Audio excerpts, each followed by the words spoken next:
Seja bem-vindo a mais um episódio do podcast John Piper Responde. Hoje falaremos de um tema delicado. O episódio de hoje é uma resposta ao seguinte relato de uma ouvinte anônima que está de coração partido por conta de sua filha.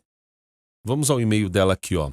Querido pastor John, estou enfrentando uma situação difícil e gostaria muito do seu conselho. Minha filha adulta é cristã professa e, após enfrentar a decepção de não encontrar um namorado cristão, começou a namorar um jovem não cristão há cerca de 1 ano. Apesar das minhas preocupações, eu a apoiei, esperando que ela pudesse evangelizá-lo. No entanto, há cerca de 4 meses, ela foi morar com ele, o que me deixou arrasada.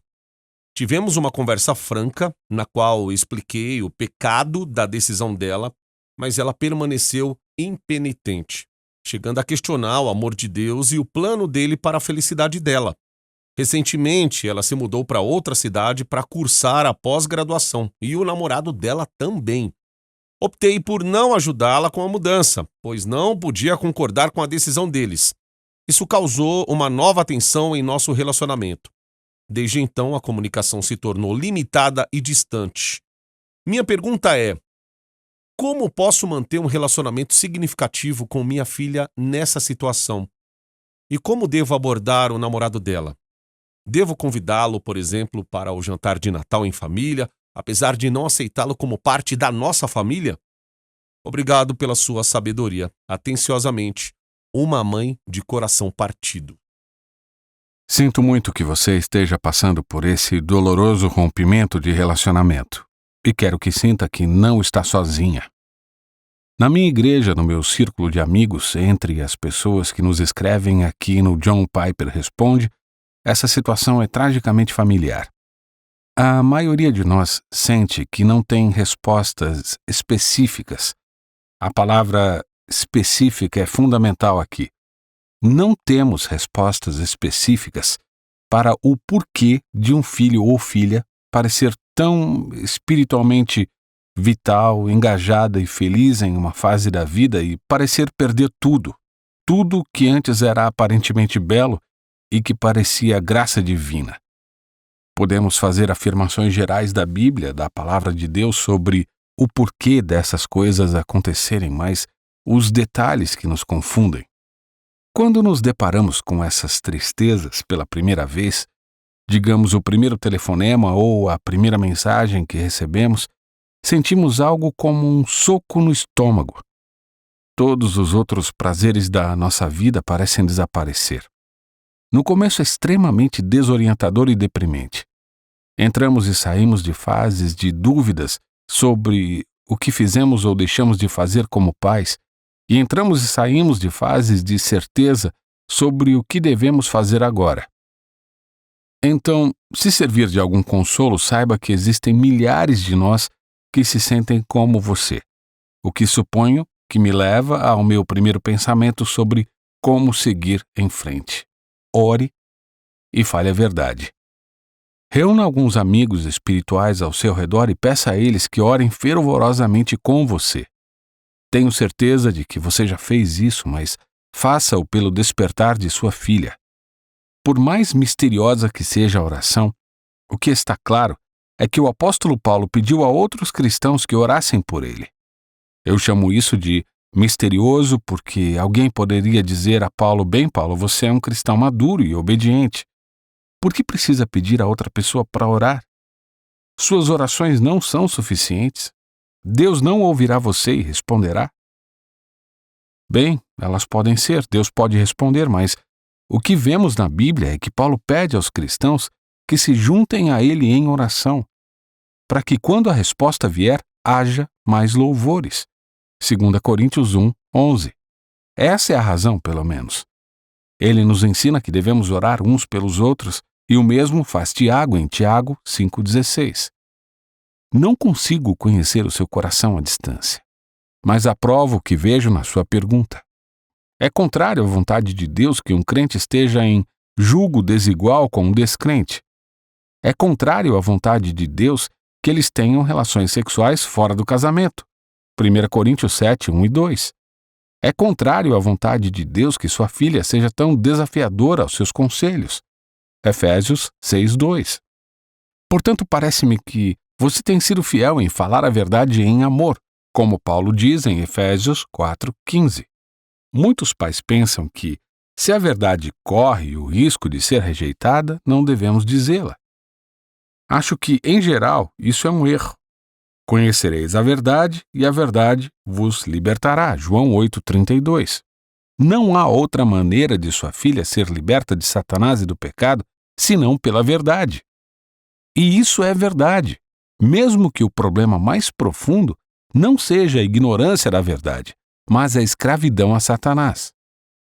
Acho que Satanás é muito ativo em enganar os jovens sobre as verdades que aprenderam em sua criação. E a razão pela qual digo que falar a verdade em amor é relevante, não apenas para ajudá-los a saber o que devem saber, mas também para libertá-los da escravidão do maligno, é que há um texto incrível em 2 Timóteo 2, de 24 a 26, e eu a encorajo a meditar em cada parte dele. Deixe-me lê-lo, e você verá a relevância imediata dele para a sua situação, e creio eu, para muitas outras. Aqui está o que ele diz. Ora, é necessário que o servo do Senhor, que seria você, não viva a contender, e sim deve ser brando para com todos, apto para ensinar, paciente, disciplinando com mansidão os que se opõem. Perceba que o ensino e correção permanecem, mas com mansidão. Então, essa é sua parte. Mansidão e ensino sólido, carregado de verdade. Então ele diz, quando você faz isso, na expectativa que Deus lhes conceda arrependimento. Esta é uma obra divina e soberana de Deus, mas Ele usa você para isso. Na expectativa de que Deus lhes conceda não só o arrependimento, para conhecerem plenamente a verdade, mas também o retorno à sensatez, livrando-se eles dos laços do diabo, tendo sido feitos cativos por ele para cumprirem a sua vontade. Isso é 2 Timóteo 2, 24 a 26. Que é diagnóstico e libertação incríveis. Acredito que existam milhões de jovens precisamente nessa condição. Eles precisam, em primeiro lugar, de um conhecimento mais profundo, não apenas intelectual da verdade. Em segundo lugar, precisam recobrar a sensatez. Esta palavra significa literalmente sair de um estupor de embriaguez, onde você não consegue ver a realidade como ela é. Em terceiro lugar, precisam ser libertados das armadilhas do diabo. Não é notável que Paulo considere a verdade dita com clareza e amor como o meio pelo qual uma pessoa pode despertar de um estupor espiritual embriagado e se libertar das garras do diabo? Que declaração poderosa sobre a verdade e amor juntos, como vemos no versículo 24. Você precisará de sabedoria. Todos nós precisaremos de sabedoria e do Senhor para saber com que frequência se comunicar com sua filha e o namorado dela. Você não quer importuná-los, mas também não quer ficar em silêncio só porque eles podem se ofender. Repetidamente, a Bíblia diz que Deus estendeu a mão ao seu povo rebelde. Por exemplo, em Jeremias 35:15, vos tenho enviado todos os meus servos, dizendo, convertei-vos agora, cada um do seu mau caminho.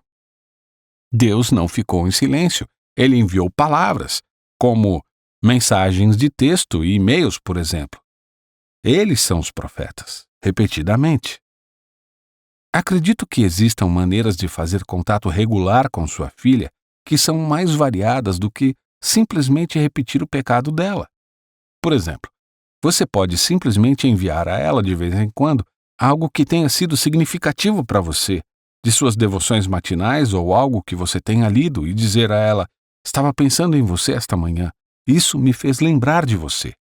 E diga a ela algo que tenha sido doce para sua alma, alguma promessa ou algo sobre Cristo, sem aplicá-lo a ela de forma alguma. Não se trata de pregar para ela, trata-se de transbordar do coração de uma mãe o que essa mãe valoriza. Esse colapso relacional não é culpa sua, lembre-se, Paulo disse em Romanos 12:18, se possível, se depender de vocês, vivam em paz com todos, note, se possível. Não podemos fazer a paz acontecer sozinhos. Ela envolve ambos os lados. Não carregue um peso maior do que você é chamada a carregar. Se eles afirmam ser cristãos obedientes, sua filha e o namorado dela, frequentando a igreja, dando a impressão ao mundo de que o modo como vivem é o caminho de Cristo, acho que a Bíblia diz que você não deve ter comunhão com eles, o que eu acho que incluiria refeições festivas. E digo isso por causa de Paulo em 1 Coríntios 5,9, onde ele diz: já em carta vos escrevi que não vos associasseis com impuros. Refiro-me com isto não propriamente aos impuros deste mundo, pois neste caso teríeis de sair do mundo, mas agora vos escrevo para que não vos associeis com alguém que, dizendo-se irmão, for impuro, ou avarento, ou idólatra, ou maldizente, ou beberrão, ou roubador. Com esse tal, nem ainda comais. 1 Coríntios 5, 9-11. Mas se sua filha e seu namorado deixaram de se chamar cristãos e não estão comunicando a ninguém que esse é o caminho de Cristo, isso é exatamente o que você faz quando não é cristão. Então acho que você está livre para convidá-los e tentar conquistá-los, como faria com qualquer outro descrente. Às vezes, essas linhas entre crente e descrente não são tão nítidas e fáceis de traçar quanto se poderia pensar, e nesse caso, você busca a sabedoria do Senhor e faz o que parece mais bíblico, sábio e amoroso, e agradece pelo sangue de Cristo que cobre todos os nossos pecados, os seus pecados, os meus pecados, que no fim das contas é o que temos para oferecer a eles, em qualquer caso.